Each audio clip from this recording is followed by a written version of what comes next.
Assalamualaikum warahmatullahi wabarakatuh. Perkenalkan, kami dari kelompok 5 akan mempresentasikan uang, institusi keuangan, dan penawaran uang. Yang pertama, perkenalkan, nama saya Agnes Aprilia Dwi Francisco, NIM 157 sebagai moderator. Yang kedua, ada Diva Rahmadiana, NIM 179, dan yang terakhir Farha, NIM 006. Langsung kita mulai saja presentasinya. Yang pertama, A. Pengertian uang. Ketika mengatakan bahwa seseorang memiliki banyak uang, kita mengartikan bahwa ia kaya. Sebaliknya, para ekonom menggunakan istilah uang dalam cara yang lebih khusus. Bagi seorang ekonom, uang tidak mengacu pada seluruh kekayaan, tetapi hanya suatu jenis dari kekayaan. Uang yaitu persediaan aset yang dapat dengan segera digunakan untuk melakukan transaksi. Jadi, dolar di tangan manusia membentuk sebuah transaksi. Yang kedua, B. Fungsi uang. Uang memiliki 3 tujuan, yaitu sebagai menyimpan nilai, unit hitung, dan media pertukaran. 1. Sebagai penyimpan nilai, store of value. Uang adalah cara mengubah daya beli dan tren kini ke masa depan. Yang kedua, sebagai unit hitung, unit of account. Uang memberikan ukuran di mana harga ditetapkan dan utang dicatat. 3. Sebagai media pertukaran, medium of exchange. Uang adalah apa yang kita gunakan untuk membeli barang dan jasa. Uang ini adalah alat tukar yang sah untuk seluruh transaksi publik dan perseorangan. Dicetak di atas dolar Amerika Serikat. C. Beberapa kelemahan perdagangan barter. Pada zaman dahulu, saat uang masih belum ada, manusia menggunakan sistem barter untuk membeli sesuatu, yaitu dengan tukar-menukar. Dan juga semenjak berabad-abad, manusia juga menyadari pentingnya barter dalam perdagangan.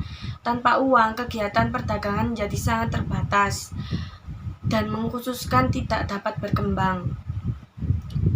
Bentuk-bentuk masalah yang dihadapi dalam perdagangan barter. Yang pertama, perekonomian barter memerlukan kehendak ganda yang selaras. Yang kedua, penentuan harga sukar dilakukan. Yang ketiga, perekonomian barter membatasi pilihan pembeli. Yang keempat, menyulitkan pembayaran tertunda. Yang kelima, sukar menyimpan kekayaan. Assalamualaikum warahmatullahi wabarakatuh. Saya Diva Rahmadiana. Di sini saya akan melanjutkan penjelasan dari pemateri pertama. Yang pertama adalah jenis-jenis uang. Jenis uang yang pertama yaitu emas dan perak. Emas dan perak disebut sebagai uang komoditas karena bisa digunakan untuk berbagai tujuan, bisa digunakan untuk perhiasan, penambal gigi, dan lain sebagainya. Ciri-ciri yang dimiliki oleh emas dan perak yang pertama yaitu emas dan perak tidak mudah rusak dan juga dapat dibagi dengan mudah apabila diperlukan. Yang kedua, jumlahnya sangat terbatas dan untuk memperolehnya perlu biaya dan usaha. Yang ketiga, barang tersebut stabil nilainya karena mereka tidak berubah mutunya dalam jangka panjang dan tidak mengalami kerusakan. Kelemahan menggunakan emas dan perak sebagai uang. Kelemahan yang pertama itu memerlukan tempat yang cukup besar untuk menyimpannya. Yang kedua, emas dan perak merupakan benda yang berat. Yang ketiga, sulit untuk menambah jumlahnya. Jenis uang yang kedua adalah uang kertas. Uang kertas ini berkembang ketika emas dan perak sudah tidak digunakan lagi sebagai uang. Uang kertas ini dapat berbentuk tabungan di bank yang dapat dikeluarkan dengan menggunakan cek. Jenis uang yang ketiga adalah uang giral. Sekarang ini, bank-bank umum tidak diberikan kekuasaan lagi oleh pemerintah untuk menciptakan kertas. Walaupun bank-bank umum sudah tidak diberikan kekuasaan lagi, tetapi bukan berarti bahwa kekuasaannya untuk menciptakan uang sudah lenyap. Yang benar adalah sebaliknya. Sekarang ini kekuasaan bank-bank umum untuk menciptakan uang tengah menjadi sangat bertambah besar. Di negara-negara yang sudah maju, sistem keuangannya, bank umum merupakan pencipta uang yang utama. Uang yang diciptakan oleh bank disebut uang giral. Ia selalu disebut sebagai uang bank atau rekening koran. Oleh karena itu, bank-bank umum mempunyai peranan yang penting sekali dalam mempengaruhi kegiatan ekonomi. Kemudian saya akan menjelaskan tentang peranan dan kegiatan bank umum. Yang pertama ada jenis-jenis lembaga keuangan. Yang dimaksud dengan lembaga keuangan dan institusi keuangan adalah semua perusahaan yang kegiatan utamanya adalah meminjamkan uang yang disimpan kepada mereka. Lembaga keuangan yang terdapat di suatu negara dapat dibedakan menjadi beberapa jenis. Yang pertama ada bank umum atau bank perdagangan. Institusi ini adalah bank yang bukan saja dapat meminjamkan atau menginvestasikan berbagai jenis tabungan yang diperolehnya, tetapi juga dapat memberikan pinjaman dan menciptakan sendiri uang giral. Yang kedua, bank tabungan. Bank ini melakukan kegiatan hampir seperti perusahaan peminjaman. Ia menerima simpanan dalam bentuk tabungan atau simpanan berjangka panjang dan kemudian meminjamkan atau menginvestasikan uang tersebut. Kemudian ada perusahaan peminjam. Perusahaan peminjam merupakan badan keuangan yang menerima simpanan dalam bentuk tabungan atau simpanan berjangka lama dan selanjutnya meminjamkan atau menginvestasikan tabungan tersebut. Kemudian pasar saham. Pasar saham adalah suatu lembaga yang fungsi utamanya adalah menjadi pusat di mana saham perusahaan-perusahaan diperjualbelikan. Yang kemudian perusahaan asuransi. Perusahaan asuransi ini adalah perusahaan yang mengcover apabila terjadi suatu peristiwa-peristiwa kecelakaan, kebakaran, kematian, dan lain sebagainya. Dan hal ini hanya berlaku kepada orang yang mempunyai perusahaan atau badan yang membayar uang asuransi kepada perusahaan asuransi. Kemudian beberapa keistimewaan dari bank umum. Keistimewaan dari bank umum yang pertama adalah tabungan dapat diambil dengan cek. Yang kedua, dapat mencipta daya beli. Yang ketiga, memberikan pinjaman jangka pendek. Yang ketiga adalah neraca suatu bank umum. Di dalam neraca ini mengharuskan bank umum menyimpan 20% dari uang giral sebagai cadangan dan untuk tabungan berjangka cadangan adalah 5%. Kelebihan dari tabungan yang diterimanya dan modal yang dimilikinya digunakan oleh bank tersebut untuk memperoleh pendapatannya, yaitu dengan meminjamkan dan menginvestasikan uang tersebut. Kemudian saya akan menjelaskan tentang proses penciptaan uang giral. Yang pertama, penciptaan tabungan giral atau yang biasa disebut dengan rekening koran. Tabungan giral atau rekening koran yang diciptakan oleh bank umum dapat dibedakan menjadi dua jenis. Yang pertama, tabungan giral dan tabungan giral derivatif. Bank umum akan menciptakan tabungan giral utama apabila ia mendapatkan uang dari langganannya dalam bentuk uang tunai atau cek yang ditarik dari bank lain. Setelah menerima uang tunai atau cek tersebut, bank umum akan menambah nilai tabungan giral dari pihak yang memasukkan uang tunai atau cek tersebut. Kemudian, bank umum akan menciptakan tabungan derivatif apabila bank itu memberikan pinjaman kepada nasabahnya. Tabungan derivatif adalah tabungan giral yang diciptakan tanpa memasukkan uang tunai atau cek ke dalam bank tersebut. Kemudian yang kedua adalah proses penciptaan uang yang berlaku. Di sini ada beberapa tahap. Tahap yang pertama adalah pemisalan atau asumsi yang digunakan. Pemisalannya itu sebagai berikut. Rasio cadangan yang ditetapkan adalah 20%. Kemudian, semua kelebihan cadangan akan dipinjamkan oleh setiap bank umum kepada langganannya. Yang ketiga, transaksi-transaksi selalu dibayar dengan menggunakan cek. Yang keempat, seluruh tabungan yang dimasukkan ke dalam setiap bank umum adalah merupakan tabungan giral. Tahap selanjutnya adalah proses penciptaan uang. Proses penciptaan uang ini rumusnya adalah D sama dengan S per R. D di sini adalah jumlah seluruh nilai uang giral atau tabungan giral. Kemudian S adalah uang giral atau tabungan giral. Kemudian R adalah bagian tabungan giral yang tercipta yang harus tetap ditahan dalam bank sebagai cadangan. Selanjutnya ada 3 faktor penting yang membatasi penciptaan uang. Yang pertama adalah kebocoran uang tunai. Yang kedua, bank ingin mempunyai cadangan yang lebih banyak. Yang ketiga, kekurangan pinjaman. Sekian yang dapat saya sampaikan. Selanjutnya akan dilanjutkan oleh pemateri ketiga. Wassalamualaikum warahmatullahi wabarakatuh. Assalamualaikum warahmatullahi taala wabarakatuh. Perkenalkan, nama saya Farha. Saya di sini sebagai pemateri terakhir yang akan menjelaskan mengenai mata uang dalam peredaran uang yang beredar dan kekayaan mudah tunai serta perkembangan bank sentral dan fungsi utama dari bank sentral. Yang pertama, saya akan menjelaskan mengenai mata uang dalam peredaran uang yang beredar dan kekayaan mudah tunai. Yang pertama yaitu mata uang dalam peredaran dan uang beredar. Di dalam membalas mengenai uang yang terdapat dalam perekonomian adalah penting untuk membedakan di antara mata uang dalam peredaran dan uang beredar. Mata uang dalam peredaran adalah seluruh jumlah mata uang yang telah dikeluarkan dan diedarkan oleh bank sentral. Mata uang tersebut terdiri dari dua jenis, yaitu uang logam dan uang kertas.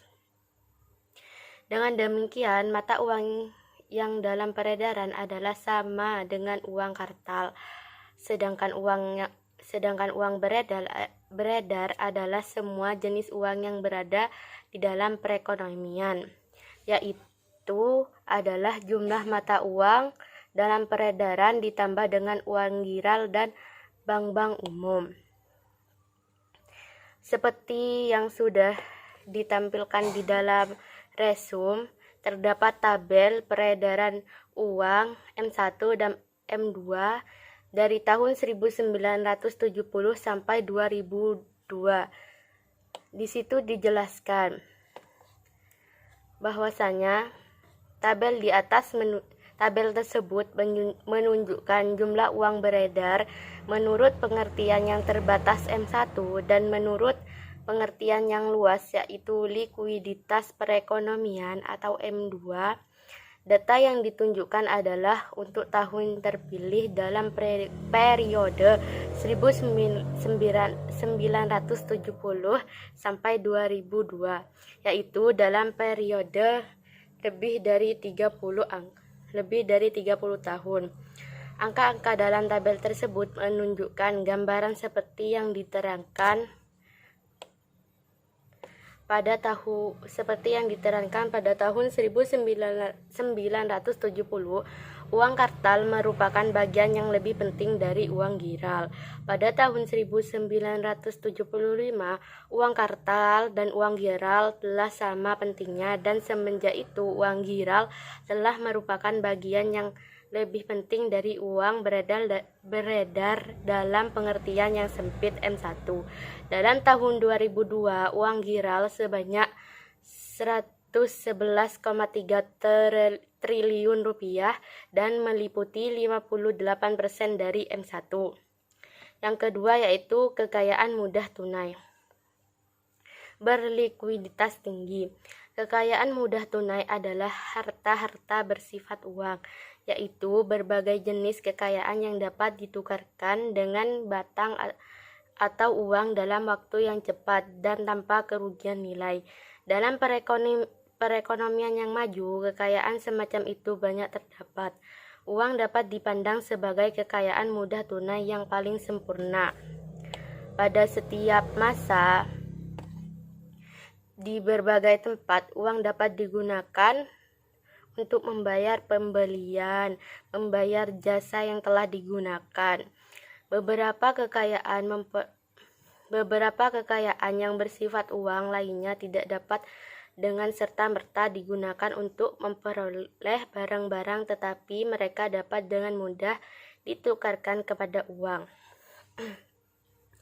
Kekayaan seperti itu disebut dengan tabungan, deposito berjangka, dan pinjaman serta sertifikat Bank Indonesia. Materi kedua yaitu perkembangan bank sentral. Perkembangan bank sentral di berbagai negara. Pada masa hampir setiap negara mempunyai bank sentral, yaitu satu bank yang beri tugas oleh pemerintah untuk mengatur dan menguasai kegiatan lembaga-lembaga keuangan yang terdapat dalam perekonomian. Berdasarkan kepada fungsi yang harus dilaksanakannya, bank sentral dapatlah didefinisikan sebagai suatu lembaga keuangan yang umumnya dimiliki pemerintah yang disertai tanggung jawab untuk mengatur dan mengawasi kestabilan kegiatan lembaga-lembaga keuangan, dan juga bertujuan untuk menjamin agar kegiatan lembaga-lembaga keuangan itu membantu menciptakan tingkat kegiatan ekonomi yang tinggi dan stabil. Perbedaan bank sentral dan bank umum, yaitu dalam perekonomian hanya terdapat satu bank sentral. Yang kedua yaitu bank umum kebanyakan dimiliki oleh swasta. Yang ketiga yaitu tujuan kegiatan bank sentral dan bank umum berbeda. Yang keempat yaitu bank sentral diberi kekuasaan untuk mencetak uang kertas dan logam. Materi yang terakhir yaitu fungsi utama bank sentral. Kalau diperhatikan peranan dan kegiatan yang dilaksanakan oleh bank sentral di berbagai negara, maka akan dapat dilihat bahwa pada bank umumnya, bank sentral ditugaskan oleh pemerintah untuk menjalankan 5 kegiatan berikut atau fungsi daripada bank sentral itu sendiri, yaitu bertindak sebagai bank kepada pemerintah, bertindak sebagai bank kepada bank-bank umum, terus mengawasi kegiatan bank umum dan lembaga-lembaga keuangan lainnya, mengawasi keseimbangan kegiatan perdagangan luar negeri, dan mencetak uang logam dan uang kertas yang diperlukan untuk melancarkan kegiatan perdagangan. Bank sentral itu banyak terdapat di berbagai negara.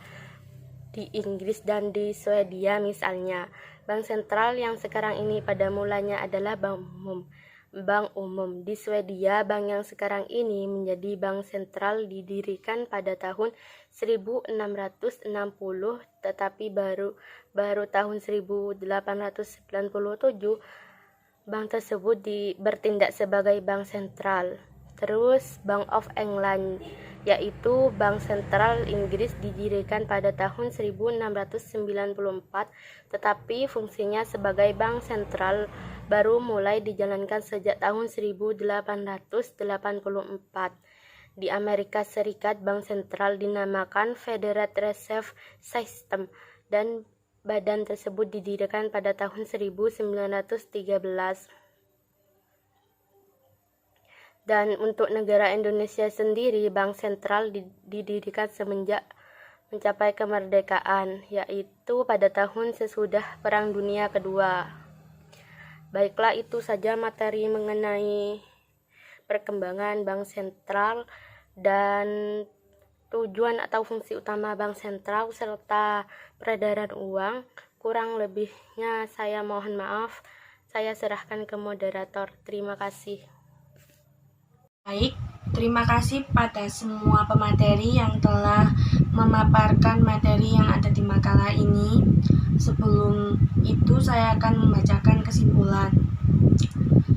Kesimpulan, uang yaitu persediaan aset yang dapat dengan segera digunakan untuk melakukan transaksi. Jadi, dolar di tangan manusia membentuk sebuah transaksi. Fungsi uang sebagai penyimpanan nilai, store of value, sebagai unit of account, sebagai media pertukaran, medium of exchange. Sedangkan jenis-jenis uang yaitu emas atau perak, uang kertas, dan uang giral. Terima kasih kepada teman-teman yang telah menyimak penjelasan ini. Apabila ada salah kata, saya mohon maaf yang sebesar-besarnya. Wabillahi taufiq wal hidayah. Wassalamualaikum warahmatullahi wabarakatuh.